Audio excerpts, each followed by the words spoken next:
Hello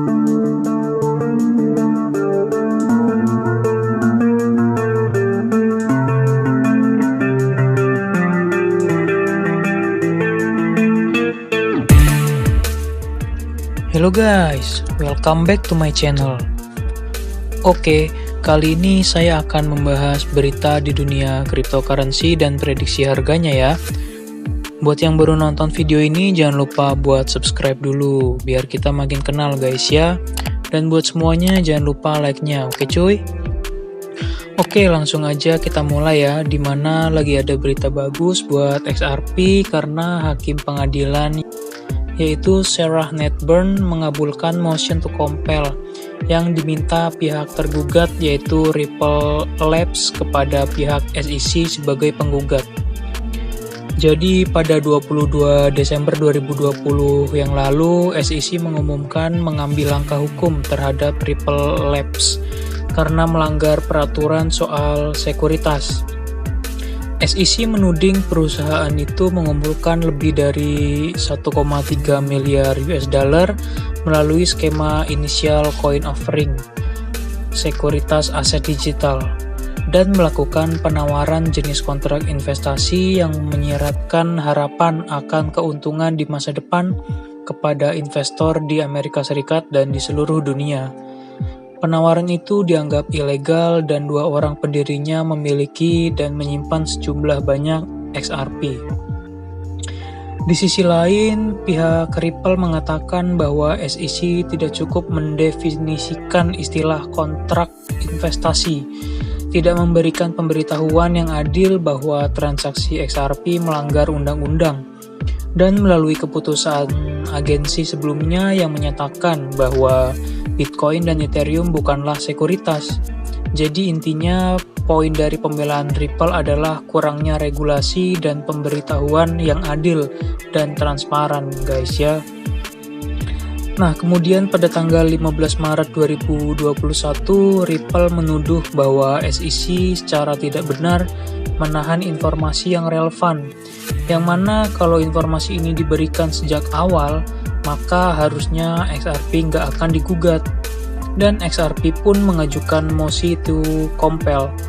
Mosi to compel atau mosi untuk memaksa adalah salah satu jenis mosi dari berbagai jenis mosi lainnya, yang intinya Ripple Labs mengajukan mosi untuk memaksa SEC untuk memberikan dokumen yang berisi tentang komunikasi SEC tentang Bitcoin dan Ethereum atau komunikasi internal SEC tentang XRP. Dan jika nggak dipatuhi, maka pihak pengadilan memberikan sanksi kepada SEC. Nah, kemudian hasilnya adalah baru-baru ini Law 360 mengatakan bahwa hakim pada kasus ini yaitu Sarah Netburn akan mengabulkan sebagian besar mosi yang diajukan Ripple. Putusan terbaru oleh hakim Amerika Serikat Sarah Netburn ini mungkin karena mencoba untuk mendukung pembelaan pihak Ripple yang mengatakan bahwa Ripple nggak diperlakukan adil seperti Bitcoin dan Ethereum, dan nggak diberikan informasi yang transparan terkait regulasi cryptocurrency di Amerika Serikat oleh SEC.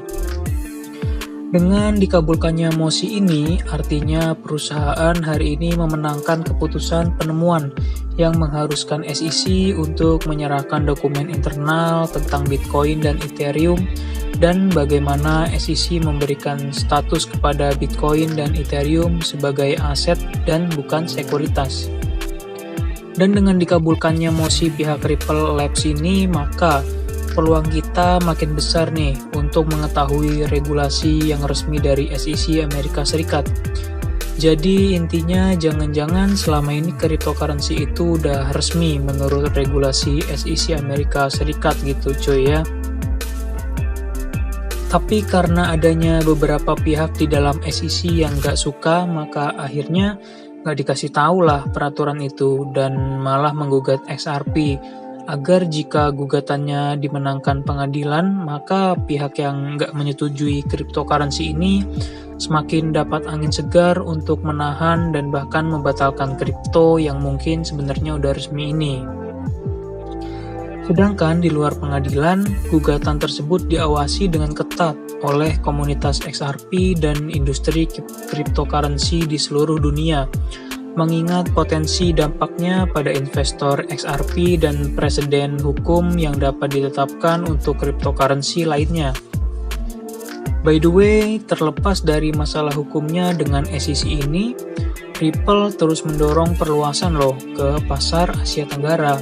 Seminggu yang lalu, yaitu pada 29 Maret 2021, perusahaan mengumumkan bahwa mereka telah setuju untuk mengakuisisi 40% saham Trenglo sebagai bagian dari perluasan likuiditas on-demand jaringan pembayaran global RippleNet di Asia Tenggara. Trenglo didirikan pada tahun 2008 dan beroperasi di Malaysia, Singapura, Indonesia, dan Uni Emirat Arab. Trenglo juga disebut-sebut sebagai raja di Asia untuk urusan pengiriman uang lintas negara.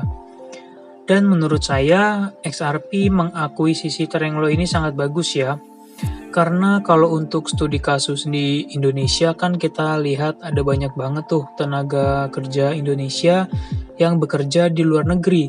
Bahkan menurut data per November 2020 ada sebanyak hampir 10 juta TKI yang ada di luar negeri cuy ya.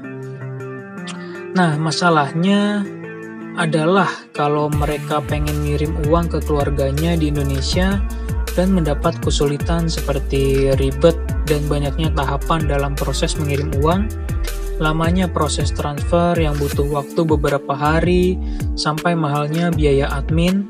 Nah ini kan jadi masalah bagi, apalagi jumlahnya banyak banget ya, hampir 10 juta orang. Jadi intinya menurut saya akuisisi dan kerjasama dengan Trenglo ini bisa membuat aktivitas transaksi lintas negara menjadi jauh lebih efisien guys ya. Dan kalau kita lihat dari sisi trading, mungkin istilah yang tepat untuk XRP saat ini adalah high risk, high return ya bor. Karena dibalik berita buruk atas kasus yang menimpa XRP ini juga telah kita dapatkan berita baik baru-baru ini yang mungkin akan memenangkan XRP daripada SEC di mata pengadilan USA.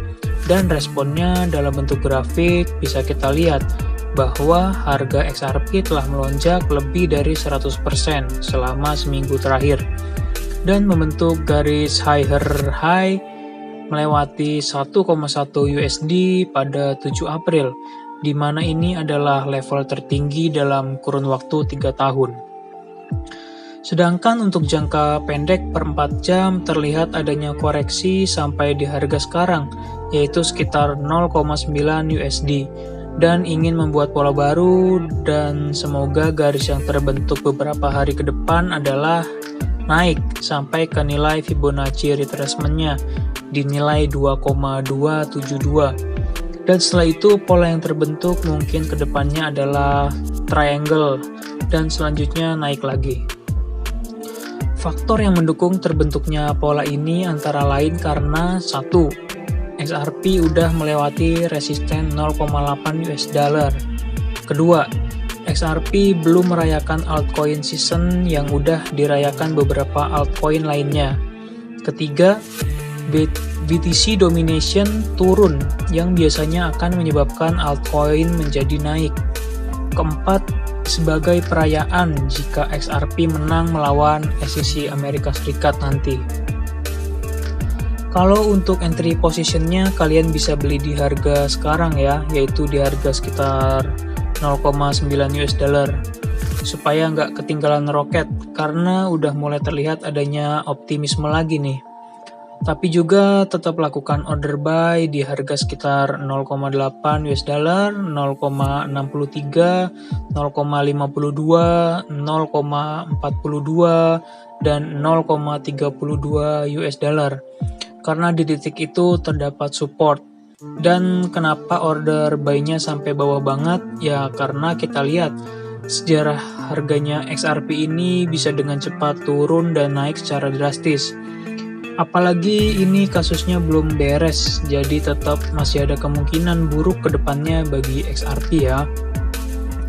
Itu tadi untuk belinya, sedangkan untuk jualnya kalian bisa order sell di titik-titik resistennya, yaitu di harga 1,15 USD dengan naik sekitar 25%-an dari harga sekarang ya.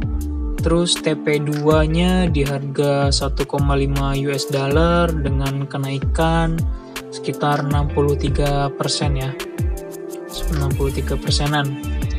Sekali lagi, jangan langsung beli sekaligus karena khawatir masih mau turun dan sambil nyari harga yang lebih baik lagi, kali aja masih ada diskon yang lebih mantap lagi ke depannya.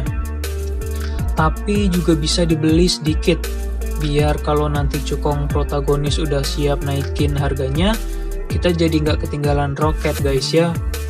Oke guys ya, itu tadi beberapa berita dan prediksi untuk konten kali ini. Sekian dulu, semoga yang saya sampaikan bermanfaat bagi kalian ya. Jangan lupa dukung channel Abim Crypto dengan cara like, share, and subscribe cuy. Terima kasih sudah menonton, sampai jumpa di konten selanjutnya. Bye-bye.